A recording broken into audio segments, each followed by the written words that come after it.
थंडीच्या दिवसात ना मेथी खायचे खूप सारे फायदे आहेत. त्यातला पहिला फायदा म्हणजे आपल्या रक्तातली जी साखर आहे ना, ते कंट्रोलमध्ये राहते. कोलेस्ट्रॉल सुद्धा कमी होतं. त्यानंतर केसासाठी, हाडासाठी, सांधेदुखीसाठी, गुडघेदुखीसाठी अशा अनेक आजारावरनं मेथी एकदम उत्तम काम करते आणि स्पेशली वातवाल्यांसाठी जे ज्यांना वाताचा त्रास असतो ना, त्यांनी मेथी खाल्लेली सगळ्यात चांगलं. तसं तर सगळ्याच प्रकृतीसाठी म्हणजे कफ, वात आणि पित्त या सगळ्यासाठी मेथी एक उत्तम आहे आणि उष्ण असल्यामुळे ते पचायलाही जड असते. त्यामुळे थंडीच्या दिवसात खाल्लेली सगळ्यात चांगली.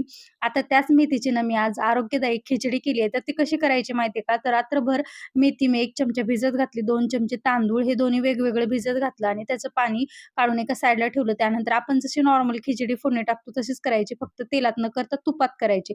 कारण तुपात केल्यामुळं ना मेथी अजिबात कडू होत नाही. त्यामुळं आपल्याला खायला ती सोयीस्कर जाते.